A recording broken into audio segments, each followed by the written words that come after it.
Hello and welcome to your 9th Django tutorial. In today's tutorial we're going to go ahead and design the database for our tutorials app. So before we get started, there's two packages I want to install up here. First off, we have one already installed for us by Django, and that's from Django.db import models. So all the models that we write after this is going to be a subclass of this model. Alright.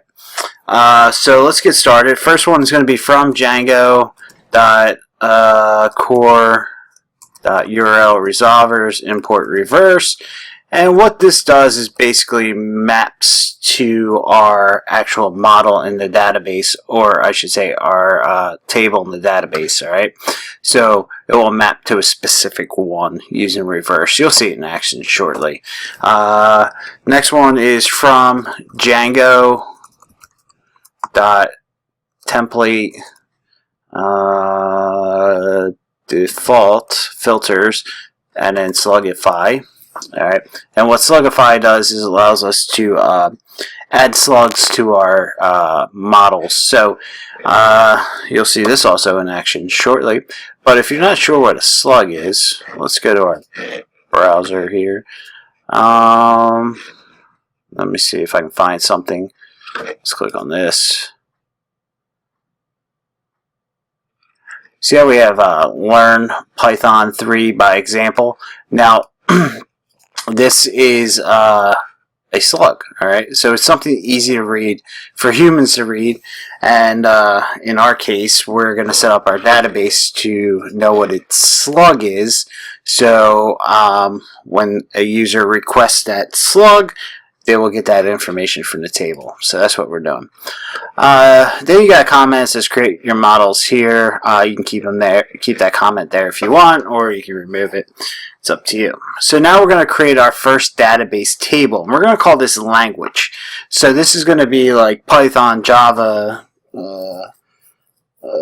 C#, whatever programming languages. So how we do this is class language, like this.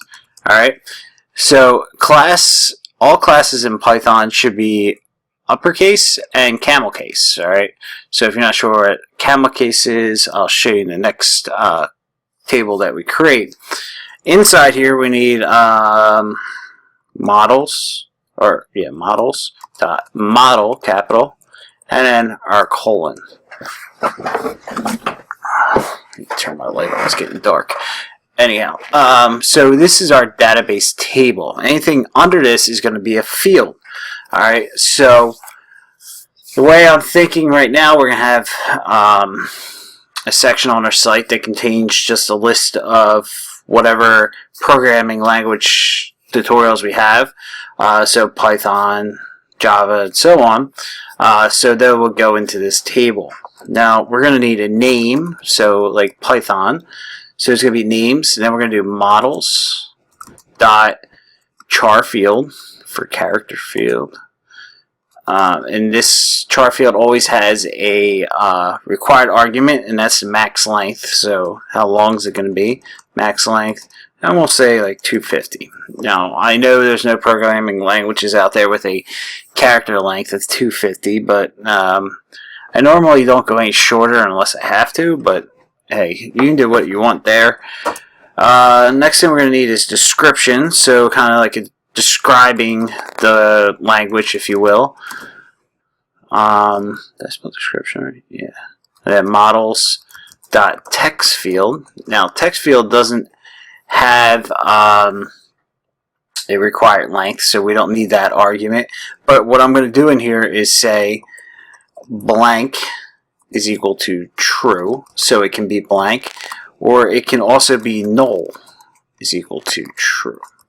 Now if we didn't set these, and if we didn't set blank and null, and we went to write a description, or set up one of our tables, and we didn't want to give a description, it would yell at us and say, hey, you need to give a description. Now another reason why I do this is as we go into writing this application here where there might be times where we need to modify the database, and if we had it not set to blank to true, null to true, we might get some errors. So if it's not truly needed, then it's probably best practice to set blank to true and null to true, just to save you a headache down the line. If it's required every time, you can go ahead and just leave them 2 arguments out and leave it as is. Alright. Next one is slug, and it's equal to models.slug field. Alright, and here it's going to have a max length of 250. Actually, it should go 500. No, 250. We'll do 250. Alright, and it's going to be unique. We want it to be unique with our database here. So, say we use Python, and then we're going to create this slug here in a second, where it will automatically create the slug, and it will be Python as well with the name, so we can't have 2 slugs with the name Python. Alright. I just want to change something here. There we go. And then we're going to have an active. This is going to be a Boolean field, true or false, active. So we can either turn it on or off. So say we want to go ahead and set up, say we have Java, Python, C, or something like that. We can say, hey, right now we don't have any tutorials, so don't show it, and we're going to go ahead and just shut it off. So it would be like, set it to false and it won't display. So Boolean field, and we're going to say default is equal to false, all right, as our argument. All right, so there you go for the database fields. That's all we need for our class language right now, our table. Now I'm going minimalistic here when we go through this models here, because I find it easier to go with minimum information, and then as we go through and write it, if we need more, we'll add it. It's easier to add than to remove. Alright, so next thing we're going to do is we're going to set this up so when we create our database, our table here, when we create name and we save it, we want the database itself to go ahead and create a slug for us, so we don't have to write a slug every time. So how do we do that? We're going to do define, and we're going to say save, and it's going to be self, comma, args, comma, 2 asterisks, keyword args. All right. So this gives us the ability to give as many arguments as possible. And we're just going to say down here self.slug. Alright, so we're calling this slug right here is equal to slugify, and this is what we imported up here. Slugify self.name. Alright, so we're saying, hey, set slug right here to slugify, and what slugify does is actually, if we had something like this, my dog name is, instead of having the spaces, it's going to replace the spaces with hyphens, like that. Alright, so it's something we can use as a URL. Okay, so that's what slugify does. It's going to take the name, replace replace our name with something that's easy for a computer to understand in a URL, and go ahead and save it as our slug. Then we're just going to come down and do super, and then in here we're going to do language, name of our table, comma, self, self, and then we're going to do dot save, and then our args, and keyword args, just like that. Alright, so that will create our slugs for us as we save our database. So next we want to do is define, and we're going to create an absolute URL, and an absolute URL is the path to our actual object here. This would be an object in the database. So let's do define get absolute URL, and it's going to be self. Oh, I already did that for me. And then next we're going to do is return, and here's reverse. Alright, so it's mapping to a location in the database, and we're going to most likely call this tutorials language, something like that, and then we're going to do args is equal to square brackets self slug. Alright. So you may be asking, what is this? Well, if you go to tutorials, and it's going to go to URLs and look for a URL named language. We haven't created that yet. And then an argument that's going to append on the end is going to be our slug. So whatever we created up here with this function is going to append it on the end.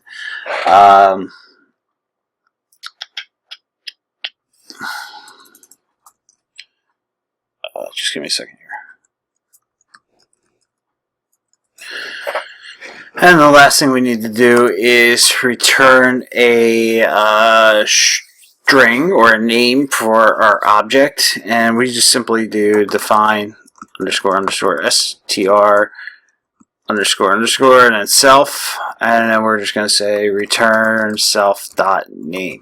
Alright, so this is just going to return the name. So for example, in the admin section, once we create a database object, it will return the name of that object so we can see it. So that's what this is doing here.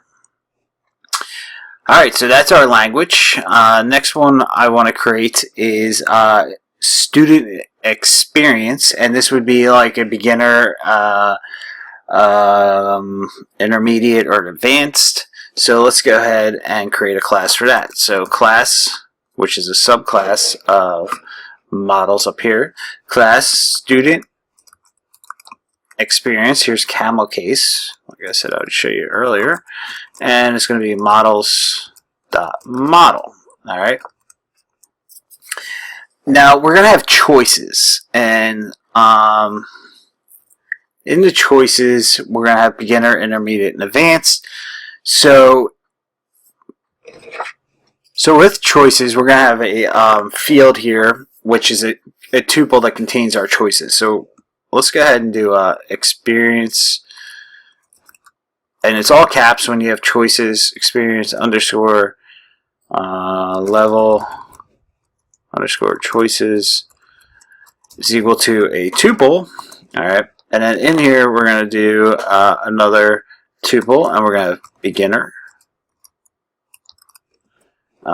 comma, beginner, alright, comma, and then we're going to have intermediate, comma, and then another string, intermediate, and then comma, and the last one is advanced, comma, advanced, comma. Okay, so here's our choices. Now this, did I spell experience wrong? Whatever, I'll fix that shortly. So now that we have this doesn't really do anything for us other than hold choices for another field. Now let's go ahead and write that field. Let's do experience underscore level is equal to models dot char field, and in here we're going to have one argument of max length, and we'll set this to 20. Then we're going to have choices as another argument, choices, and we're going to set that equal to experience level choices level underscore choices. Where is it? And then we're going to set default to beginner. Alright.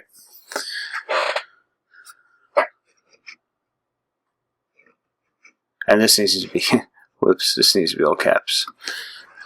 Experience level choices.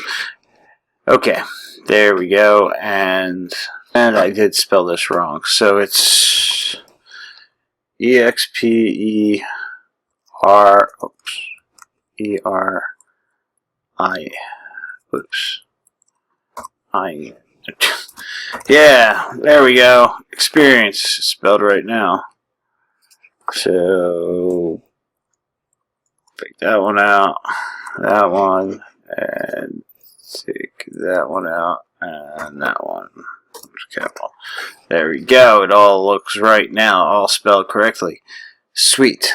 Alright, so the last thing we need to do is return the name or the string, and which same as before we did up top is define oops, 2 underscores str self, and we'll just do return self dot experience level, just like that. Alright, cool.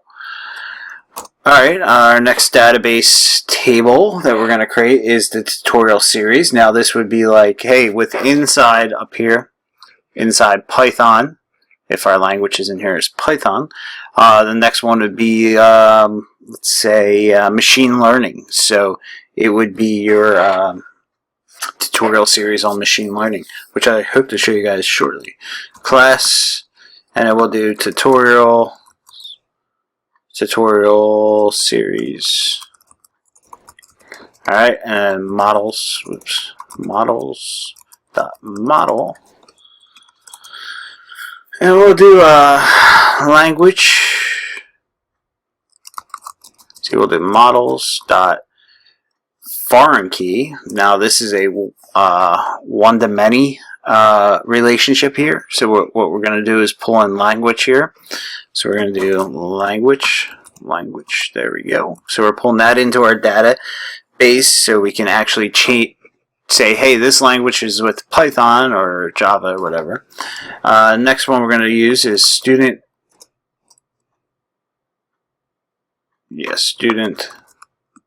experience. I just noticed this is spelled wrong up here too, so let's fix that. Like that. That looks better. And then we'll do models dot foreign key as well, and we'll do student experience, and that looks good. Alright, next one we're going to do is name. So we're going to name our tutorial series, and we're going to do models dot char field, and we'll set the max length to 250. Alright, description, set that equal to models dot text field, and like we did before, let's just do blank is equal to true and null is equal to true. Alright, let's do archived. Alright, so I have a lot of Python tutorials that I may not want to be active anymore. Maybe they're out of date. Or maybe we did a new one and that new one is more informational or more up to date. So we want to kind of archive them, but we don't want to get rid of them because, hey, someone might be actually still looking for that information. So we're going to archive them, and what with archive, maybe we can, like, you know, just have a some kind of indication that, hey, this one's an older version, so we'll just do archived, and we'll do models dot boolean field, and we'll set default to false, so it's not archived. And last one we'll do is slug, and we'll do models dot slug field, and in here we'll just do max length of, what did I do up here? We'll do 250. Sounds good to me. 250, and then unique is equal to true because we want it to be unique. And then next thing we're going to do is the same thing we did with the last one, and we're going to create that save function for the slug. So I'm just going to wheel through this real quick. Since I explained it before, define save, and then we're going to do self, comma, args, and then comma, keyword args. There we go. And then down here we're going to do self self.slug is equal to slugify, and that's going to be self.name, and then we're going to do super, and then our table name tutorial series, comma self, and then we're going to do dot save, and we're going to do our key, our args, and keyword args. Boom. Alright, cool. Then we're going to do our get absolute URL for this, because we'd like this to be able to be accessed through a specific URL. So we'll just go define get absolute absolute URL, and that's self, and then we're going to come down here and we're going to return reverse, and we're going to say tutorials colon tutorial series detail. Alright, and then we'll do comma args equal to a list of self.slug. Alright, so there's our absolute URL, and then of course return define str and self, and return self.name. Okay, and we got one more table to create, and we'll be done setting up our database for now with our project. And this one's going to be the lesson, the actual specific lesson of the tutorial. Lessons will be a single tutorial like this. For example, it would be a lesson. So we'll do class lesson and models.model, and we're going to have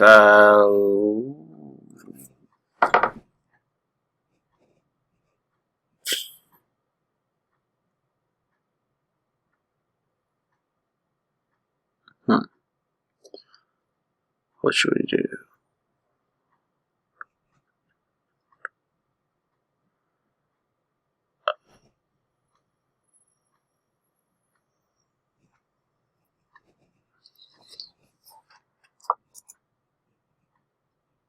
Let's do a blank tutorial series, and we're gonna have a foreign key going to the tutorial series models.foreign key, and we'll just do tutorial series. Next one we're gonna have is the title is equal to models.chart field, and we'll have a max length of 250 once again. Next thing we're going to do is a video, and that's going to be equal to models.text field, and this is going to be the URL from YouTube. So blank is equal to true, and null is equal to true. Alright, then we'll do content. This would be the written content of the tutorial, so models.text field, and this is also going to be blank and null is equal to true. So let's just copy that to speed this process up a little bit. And slug is equal to models.slug field, and that is going to be max length of 250 and unique is equal to true. Alright, do I have free preview? Now I don't charge for my tutorials, but what I mean by free preview is you can preview it without signing up and being a member of the site. Alright, so Boolean field, and like I said, I don't charge for my tutorials. False. Preview set to false, and then active. Is it active, or are we not done setting up the tutorial yet? So models.boolean field, and we'll say default is set to false. Alright. Then we're going to come down and we're going to do the same exact thing up here, saving our Slugify. So I'm just going to come down and paste it, and I'm just going to take this out and make this lesson. So I'm getting tired of writing. Slug, that looks good. Boom. And then we're going to set our absolute URL as well. So we're going to copy this, put that down here, and we're going to call this I don't know, lesson detail. Does that sound good? Lesson detail. That looks good. And then we're just gonna do define underscore str underscore, and we're define string return self dot title. It is pouring here. Okay, there we go. There's our initial model setup for our tutorials. Now, most likely this will change. In a perfect world, it wouldn't change, but as we go on and people make requests, or we find something that's not working properly, or we come across something we need more information for, we'll have to come back and modify it. I think coming back and modifying it makes you learn more, because sometimes it can be difficult, sometimes it may not be difficult, but you'll find out shortly when we do modify something. But there's our models. If you have any questions, please leave a comment. Otherwise, join us in the next tutorial where we actually set up the admin page, and we actually create some objects in our database and see if everything works properly. I'll see you in the next tutorial.